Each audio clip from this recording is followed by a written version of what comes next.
नमस्ते बच्चों, business studies में नया चैप्टर शुरू करेंगे। वित्तीय बाजार, फाइनेंशियल मार्केट। बाजार का मतलब कोई भी ऐसा स्थान या कोई भी ऐसी व्यवस्था जहाँ से हम कोई भी आवश्यकता की चीज़ लेते हैं। अगर वित्तीय बाजार है तो वहाँ से हमारी आवश्यकता की चीज़ मिलेगी वित्त। तो परिभाषा नोट कर सकते हैं। वह बाजार या व्यवस्था जहाँ से कोई व्यावसायिक संगठन अपनी विभिन्न प्रकार की वित्तीय आवश्यकताओं की पूर्ति करता है, वित्तीय बाजार कहलाता है। देखिए, अगर हम सब्जी बाजार कहते हैं तो वहाँ से हमें क्या प्राप्त होता है? सब्जियाँ। अगर हम फल बाजार कहते हैं तो वहाँ से हमें प्राप्त होते हैं फल। तो अगर हम वित्तीय बाजार बोल रहे हैं तो वहाँ से हमें क्या प्राप्त होगा? वित्त प्राप्त होगा। सब्जी बाजार में अलग अलग तरह की सब्जियाँ, फल बाजार में अलग अलग तरह के फल, तो वित्तीय बाजार में अलग अलग प्रकार का वित्त। अब अलग अलग प्रकार का वित्त का मतलब क्या है? अलग अलग प्रकार की आवश्यकताओं के लिए जो हमें वित्त चाहिए होता है। हमें वित्त थोड़े समय के लिए पैसा इन्वेस्ट करने के लिए चाहिए हो सकता है, ज़्यादा समय के लिए पैसा इन्वेस्ट करने के लिए चाहिए हो सकता है।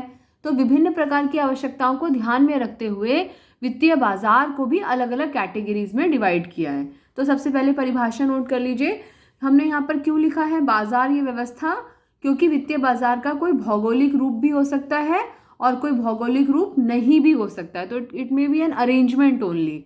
तो कोई स्थान हो सकता है या फिर कोई तरीका हो सकता है जिससे हम कोई भी व्यावसायिक संगठन अपनी विभिन्न प्रकार की वित्तीय आवश्यकताओं की पूर्ति के लिए वित्त इकट्ठा कर सकता है। ओके, अब वित्तीय बाजार करता क्या है एक्चुअली? जो वित्तीय बाजार होता है, जिनके पास पैसा है, जिनके पास पैसे की बचत हो रही है, बहुतायत में है पैसा, उन्हें हम बचतकर्ता या वित्तीय घराने बोलते हैं। तो इनसे पैसा लेकर, फॉर एग्जांपल बैंक्स होते हैं, जैसे वाणिज्यिक बैंक होते हैं, कमर्शियल बैंक होते हैं, तो जो बचतकर्ता होते हैं इनसे पैसा लेता है, जमा करते हैं। तो आपको क्या लगता है कि बैंक उस पैसे को अपने पास लॉकर में रख के रखता है? बैंक क्या करता है, अगर इनको 4% पे बैंक ने इनके पैसे को रखा है, अगर हमने बैंक में अपना पैसा जमा करवाया है और उसके बदले में बैंक हमें 4% ब्याज दे रहा है, तो इनसे लेकर, हमसे लेकर वो जो बैंक है वो उन लोगों को देता है जिन्हें उस पैसे की आवश्यकता है। तो जिनके पास वो पैसा एक्स्ट्रा है, बचत करता, उनसे लेकर जो उस पैसे को ज़्यादा इम्पॉर्टेंट, ज़्यादा अच्छी जगहों पर इन्वेस्ट कर सकते हैं, उन तक पहुंचाता है। किस किस तक पहुंचा सकता है? व्यावसायिक फर्मों तक या उन निवेशकों तक जो कि उस वित्त को ज़्यादा अच्छी जगह इन्वेस्ट कर सकते हैं, निवेश कर सकते हैं और उस पर अच्छा रिटर्न प्राप्त कर सकते हैं। तो वित्तीय बाजार में क्या हुआ? जो हम अलग अलग तरह के वित्तीय आवश्यकताओं की पूर्ति कर सकते हैं। कहाँ से आता है ये पैसा? जिनके पास ये पैसा है उनसे लेकर जिनको इस पैसे की आवश्यकता है उन तक पहुंचाया जाता है। तो जब भी वित्तीय बाजार की परिभाषा एक्सप्लेन करने के लिए आए, आप ये छोटा सा डायग्राम ज़रूर बनाएं। इसको सजावट करने की या सजाने की बिल्कुल भी आवश्यकता नहीं है। आप जिस पेन से लिख रहे हैं उसी पेन से लिखते हुए फटाफट इसे ड्रॉ कर सकते हैं। जितना ज़्यादा एग्जाम्पल्स और डायग्राम्स आप बिजनेस स्टडीज़ में यूज़ करेंगे, आपका एक्सप्लेनेशन उतना ही ज़्यादा इफ़ेक्टिव माना जाएगा।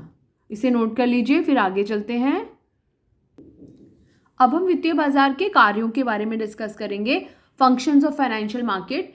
देखिए, सबसे पहला कार्य तो हमने वित्तीय बाजार की परिभाषा में ही डिस्कस कर लिया कि जिनके पास वो पैसा बहुतायत में है उनसे लेकर जिनको उस पैसे की आवश्यकता है उन तक पहुंचाता है। यानी कि फर्स्ट पॉइंट, बचतों को गतिशील बनाना, गतिशील, उसको मोशन प्रदान करना।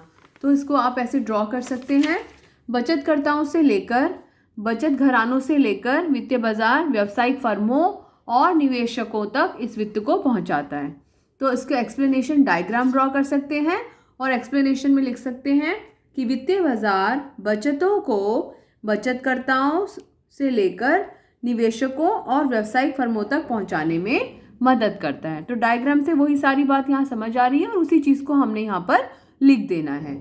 इसे लिख लीजिए। सेकंड पॉइंट, मूल्य निर्धारित करना।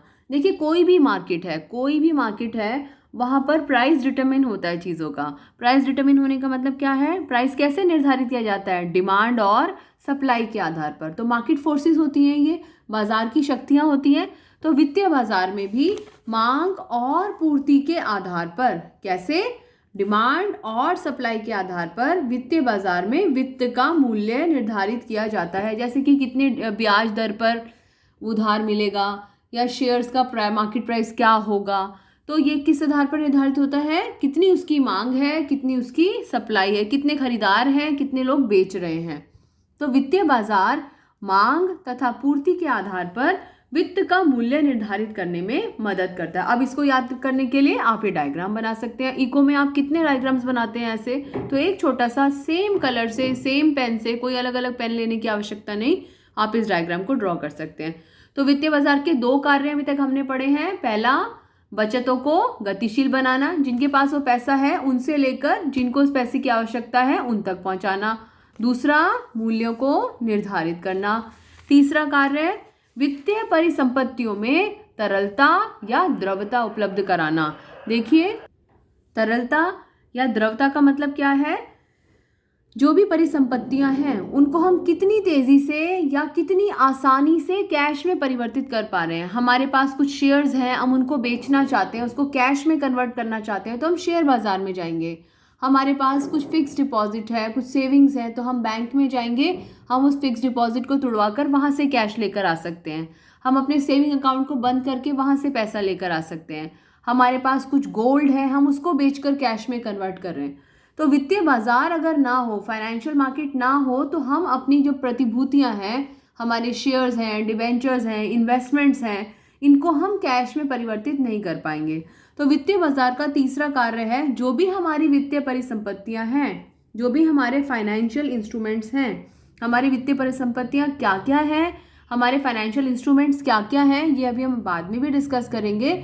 फिर भी हम याद रख सकते हैं, shares, debentures, bonds, mutual funds, ये कुछ नाम हैं जो हमारे दिमाग में रहने चाहिए। इनको कैश में कन्वर्ट करने में, मार्केटेबल सिक्योरिटीज़, इनको कैश में कन्वर्ट करने में वित्तीय बाजार हमारी मदद करते हैं। तो वित्तीय बाजार की सहायता से प्रतिभूतियों को तेज़ी से रोकड़ में परिवर्तित किया जा सकता है, कैश में परिवर्तित किया जा सकता है। तो अभी तक हमने वित्तीय बाजार के 3 कार्य पढ़े हैं। नंबर 1, बचतों को गतिशील बनाना। नंबर 2, मूल्य निर्धारित करना। नंबर 3, तरलता प्रदान करना, लिक्विड बनाना। नंबर 4, लेन देन की लागत को घटाना। देखिए, वित्तीय बाजार में, फाइनेंशियल मार्केट में लेन देन की लागत क्या होती है, जितनी भी इंफॉर्मेशन, जो भी इंपॉर्टेंट इंफॉर्मेशन मार्केट में फ्लो कर रही है, जो भी जानकारी बाजार में उपलब्ध है, उन महत्वपूर्ण सूचनाओं की मदद से हम अपने वित्तीय निर्णय ले सकते हैं, अपने फाइनेंसिंग डिसीजंस ले सकते हैं। तो ये जो वित्तीय बाजार हैं, जो फाइनेंशियल मार्केट्स हैं, जैसे शेयर बाजार है, तो कौन सी कंपनी के शेयर का क्या प्राइस चल रहा है, कितनी डिमांड है, कितनी सप्लाई है, ये सारी जानकारी हमको ऑनलाइन अवेलेबल होती है, हर समय उपलब्ध होती है। तो जब वित्तीय बाजार हमें सारी महत्वपूर्ण सूचनाएं देता है और हमें खुद नहीं इकट्ठी करनी, हमें केवल वहाँ पे साइट पे लॉगिन करना है और सारी जानकारी हमें मिल रही है, तो उन सूचनाओं को इकट्ठा करने में जो समय लगने वाला है, जो धन लगने वाला है, जो मेहनत लगने वाली है, वो सब हमारा बच जाता है। तो वित्तीय बाजार जो है वो प्रतिभूतियों के बारे में महत्वपूर्ण सूचनाएं उपलब्ध कराकर समय, धन और श्रम बचाता है। समय की बचत होती है, धन की बचत होती है और श्रम की बचत होती है। कैसे? क्योंकि जो इम्पोर्टेंट इन्फॉर्मेशन है वो फ्रीली अवेलेबल होती है। ओके, तो वित्तीय बाजार के कितने कार्य हैं? 4 कार्य हैं। नंबर 1, बचतों को गतिशील बनाना। नंबर 2, मूल्य निर्धारित करना। नंबर 3, तरलता प्रदान करना। नंबर 4, लेन देन की लागत को घटाना। एक बार समराइज करते हैं। पहला, बचतों को गतिशील बनाना, इन्वेस्टर्स से, बचतकर्ता से लेके निवेशकों तक पहुंचाना। दूसरा, मूल्य निर्धारित करना, डिमांड और सप्लाई के आधार पर। तीसरा, तरलता, यानी कि कितनी तेजी से हम उसको कैश में परिवर्तित कर पा रहे हैं। और चौथा, लेन देन की लागत को घटाना। और लागत में 3 चीज़ें आती हैं। कौन सी लागत? समय की लागत, धन की लागत और श्रम की लागत बचती है। क्यों? क्योंकि ये जो वित्तीय बाजार होते हैं, ये ऑर्गेनाइज्ड होते हैं, संगठित होते हैं और ये हमें सभी महत्वपूर्ण सूचनाएं फ्री ऑफ कॉस्ट प्रदान कराते हैं। ओके, तो ये वित्तीय बाजार के कार्य नोट कर लीजिएगा। आगे डिस्कस करेंगे वित्तीय बाजार के प्रकार।